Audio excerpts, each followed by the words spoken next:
ഈ സോറിയാസിസിനെ കുറിച്ച് ഡോക്ടർ ഒരുപാട് ഡീൽ ചെയ്യുന്ന ഒരാളാണ്. ഇത് എങ്ങനെയാണ് നമുക്കത് നല്ലൊരു ട്രീറ്റ്മെൻറ്റ് കൊടുക്കാൻ കഴിയുന്നത്? Thank you. അത് ഞാൻ സോറിയാസിസിലാണ് ഏറ്റവും കൂടുതൽ എനിക്ക് ട്രീറ്റ് ചെയ്തിട്ട് എനിക്ക് കിട്ടുന്ന റിസൾട്ട്സ് കൂടുതലും ഞാൻ കണ്ടെങ്കിൽ സോറിയാസിസിലാണ്. അത് നമ്മൾ കാരണം പറയുന്നതിൻ്റെ റൂട്ട് കോസിനെയാണ് ഞാൻ എപ്പോഴും അപ്രോച്ച് ചെയ്യുന്നത്. അത് എന്തുകൊണ്ടുണ്ടായി അതിൻ്റെ കാരണം കണ്ടുപിടിച്ച് അത് ഒഴിവാക്കുക എന്നാണ് ചികിത്സയിൽ ഏറ്റവും ഇമ്പോർട്ടൻ്റ് ആയിട്ട്. അല്ല നമ്മൾ സിംറ്റംസിനെ ജസ്റ്റ് അമർത്താൻ വേണ്ടി നമ്മളൊരു ചികിത്സ ചെയ്തിട്ട് കാര്യമില്ല. എന്തെങ്കിലും ഒരു ചൊറിയോ ഒന്ന് നമ്മൾ മേളിൽ ഓയിൽമെൻറ്റ് പരട്ടിയോണ്ട് അത് അന്നേരത്തേക്ക് ഒന്ന് റെഡിയാവും, വീണ്ടും അത് വരും. അപ്പോൾ അതിൻ്റെ കാരണത്തെ കണ്ടുപിടിച്ച് നമ്മൾ ചികിത്സിക്കുമ്പോൾ അത് നമുക്ക് എന്നേക്കുമായിട്ട് മാറ്റാനായിട്ട് നമുക്കത് സഹായിക്കും. പലപ്പോഴും സോറിയാസിസ് ഒരു കോംപ്ലിക്കേറ്റഡ് ഒരു രോഗമാണ്. ശരിക്കും പറഞ്ഞാൽ ഒരു ഓട്ടോ ഇമ്മ്യൂൺ ഡിസീസ് എന്ന് പറയും. എന്ന് വെച്ചാൽ നമ്മുടെ ഇമ്മ്യൂൺ സിസ്റ്റം തന്നെ നമ്മുടെ സെൽസിനെ അറ്റാക്ക് ചെയ്യുന്ന ഒരു രോഗമാണ് അത്. എന്ന് വെച്ചാൽ ഓവറായിട്ട് എക്സസീവ് സെൽ പ്രൊഡക്ഷൻ അതാണ്. അപ്പോൾ താളം തെറ്റുക, ശരിക്കും പറഞ്ഞാൽ ശരീരത്തിൽ ഒരു താളം തെറ്റുന്ന അവസ്ഥ. അതിന് പല കാരണങ്ങളുണ്ട്. മെയിൻലി വീണ്ടും പറയാനുള്ളത് നമുക്ക് ഫുഡ് തന്നെ അതിൻ്റെ ഒരു മെയിൻ റീസൺ. ഞാനിവിടെ കണ്ടേക്കുന്നത് ഏറ്റവും കൂടുതൽ ഫുഡിൽ വരുന്ന വിരുദ്ധാഹാരങ്ങൾ.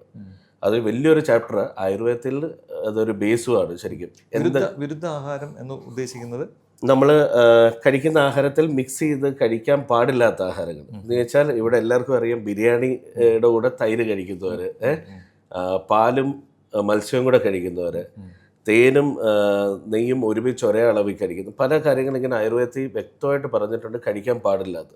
അപ്പോൾ ചിലർ പറയും ഞാൻ ബിരിയാണിയും തൈരും കഴിച്ചു എനിക്കൊരു ഇഷ്യൂ ഇല്ല. ഇപ്പം അത് അങ്ങനല്ല. കാരണം നമ്മുടെ ഒരു ഏജിൽ നമുക്കൊരു നമ്മുടെ ബോഡി നല്ല സ്ട്രോങ് ആയിട്ട് ചിലപ്പോൾ അതെല്ലാം ഡൈജസ്റ്റ് ചെയ്ത് നമുക്കിതെല്ലാം ശരിക്കും പറഞ്ഞാൽ കോഷ്ടത്തെ നമ്മൾ ശ്രദ്ധിക്കുന്നു. വയറ് നമ്മുടെ ഡൈജസ്റ്റീവ് ഫയറിന് നമ്മൾ ഇങ്ങനത്തെ ആഹാരങ്ങൾ സ്ഥിരമായി കഴിക്കുന്നവരിൽ കുറച്ച് കാലം കഴിയുമ്പോൾ അതിൻ്റെ ഒരു റിസൾട്ടായിട്ടാണ് നമുക്ക് ഇങ്ങനെയുള്ള രോഗങ്ങൾ, auto immune disease, specially psoriasis. നമുക്ക് സ്കിൻ ഡിസീസിൽ ഏറ്റവും ഇമ്പോർട്ടൻറ്റ് എൻ്റെ ഒരു അപ്രോച്ച് എന്ന് ചോദിച്ചാൽ കഴിക്കാൻ പാടില്ലാത്ത ആഹാരങ്ങൾ അത് ഒഴിവാക്കുമെന്ന്.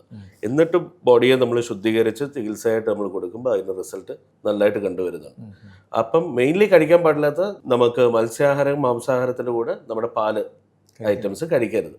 എന്നാൽ ഏറ്റവും കൂടുതൽ ഇന്നത്തെ ട്രെൻഡിങ്ങിൽ മിൽക്ക് ഷേക്കുകൾ, പാല്, ബിരിയാണി കഴിയുമ്പോൾ നമ്മളൊരു മിൽക്ക് ഷേക്ക് കുടിക്കുക, അല്ലെ ബർഗർ കഴിച്ചിട്ടൊരു മിൽക്ക് ഷേക്ക് കുടിക്കുക. അപ്പോൾ ഇതൊക്കെയാണ് ഏറ്റവും കൂടുതൽ ഇന്നത്തെ യങ് തലമുറയിൽ നമ്മൾ കണ്ടുവരുന്ന സോറിയാസിസിൻ്റെ പെട്ടെന്ന്. ഇവിടെ ഒരുപാട് പേഷ്യൻസ് ഉണ്ട്. ഇപ്പം മിഡിൽ ഏജിലായാലും കുറേ സ്കിൻ കണ്ടീഷൻസുമായിട്ട് വരുന്ന കുറേ പേഷ്യൻസ് നമുക്ക് കണ്ടുവരുന്നുണ്ട്.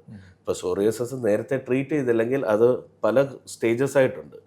ഇനീഷ്യലി നമുക്ക് മാറ്റാൻ പെട്ടെന്ന് എളുപ്പം, പക്ഷെ കുറച്ചുകൂടെ കഴിയുമ്പോൾ അത് നമ്മുടെ അസ്ഥികളെയൊക്കെ ബാധിക്കും. ഇപ്പോൾ സോറിയാറ്റിക് അർത്രൈറ്റിസ് എന്ന് പറഞ്ഞൊരു കണ്ടീഷനുണ്ട്. അപ്പോൾ അത് നമ്മൾക്ക് അല്ലാതെ തന്നെ അതൊരു ഡിപ്രഷൻ, ആങ്സൈറ്റി, അങ്ങനെ പല കാര്യങ്ങളിലോട്ട് ഇത് നമുക്ക് ക്രോണിക് ആകുമ്പോൾ അത് എഫക്റ്റ് ചെയ്യും. കാരണം ഒരാളുടെ ഒരു പേഴ്സണാലിറ്റിയെ ബാധിക്കുന്ന സംഭവം എന്താണെന്ന് വെച്ചാൽ ഒരാളിരിക്കുമ്പോൾ തലേന്ന് മൊത്തം പൊടി വീഴുന്നു, അല്ലെങ്കിൽ ഇങ്ങനെ ഒരു ബ്ലാക്ക് കോട്ടിൽ ഒരു മീറ്റിങ്ങിന് പോകുമ്പോൾ മൊത്തം പൊടിയും ഇവിടെ എല്ലാം ഡ്രൈനസും ഒക്കെ ആയിട്ട് അവരുടെ കോൺഫിഡൻസിനെ അത് ബാധിക്കും. പലരും വന്ന് പല കൺട്രീസിൽ പല സ്ഥലത്ത് സൂയിസൈഡ് വരെ നടന്നിട്ടുണ്ടെന്ന് അറിഞ്ഞിട്ട്. കാരണം അവരാകെ അങ്ങ് ഡൗൺ ആവുക. കാരണം ഈ ഒരു കണ്ടീഷൻ വെച്ച് പലരും വിചാരിക്കുന്ന ഒരു കുഷ്ഠം പോലെയല്ല, എന്താ അസുഖം, ആൾക്കാർക്ക് സംസാരിക്കാൻ ഒരു മടി. ചിലർ പറയും നമ്മൾ വലിയൊരു മീറ്റിങ്ങിന് പോയിരിക്കുമ്പോൾ നമ്മുടെ തലേന്ന് പൊടി വീഴുക. അപ്പോൾ ഇത് പലരുടെയും ഒരു ക്രോണിക്കായ ഒരു ഡിസോർഡറാണ് ഇത്. അലോപ്പതിയിൽ ട്രീറ്റ്മെൻറ്റ്സ് എന്ന് പറയുമ്പോൾ അവർ ചെയ്യുന്നുണ്ട് സ്റ്റിറോയിഡ് പോലുള്ള ട്രീറ്റ്മെൻറ്റ്സ്. പക്ഷേ നമ്മൾ എപ്പോഴും ഒരു കോഴ്സ് ഓഫ് ട്രീറ്റ്മെൻറ്റ് അതിനെ റൂട്ടോടെ മാറ്റിയാലേ ഇത് റിപ്പീറ്റീവായിട്ട് വരാതിരിക്കത്തുള്ളൂ.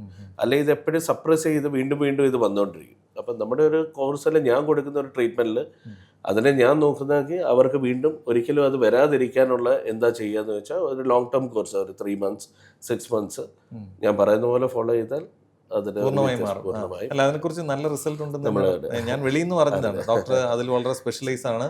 അപ്പം അതുകൊണ്ട് ഈ ക്വസ്റ്റ്യൻ ചോദിക്കണമെന്ന് എന്നോട് പറഞ്ഞു. അതുകൊണ്ടാണ് ഞാൻ അത് തന്നെ സെലക്റ്റീവായിട്ട് ചോദിച്ചത്. കാരണം ഡോക്ടറിന് അതുപോലുള്ള പേഷ്യൻസ് വരുമ്പോഴും ഇത് പലയിടത്തും പോയി ട്രീറ്റ് ചെയ്തിട്ട് സുഖമാകാതെ ആയിരിക്കും ഡോക്ടറെ അടുത്ത് എത്തുന്നത്. നമുക്ക് ഒറ്റയടിക്ക് ആ ഒരു പേഷ്യൻ്റ് നമ്മുടെ അടുത്ത് വരുന്നതല്ല. അപ്പോൾ അതിൽ നിന്നൊരു റിസൾട്ട് കിട്ടുമ്പോൾ സ്വാഭാവികമായിട്ട് അവർ പള്ളിയിൽ പറയും ഓക്കെ അവിടെ ആ ഡോക്ടർ ബെസ്റ്റാണ്, നിങ്ങൾ അവിടെ തന്നെ പോകണം എന്നൊരു ഇത് വരും. അത് ഡോക്ടറിന് ഓൾറെഡി ആ ഒരു ലേബൽ ഇവിടെ ഉണ്ട്. സോറിയാസിസിന് UAE ബെസ്റ്റ് ഡോക്ടറാണ്, നിങ്ങൾ അവിടെ പോയി കാണണമെന്ന്. Thank you. അപ്പോൾ ആ ഒരു വിവരം അതിൻ്റെ ഒരു ഡീറ്റെയിൽ പറഞ്ഞതിൽ ഒരുപാട് നന്ദി.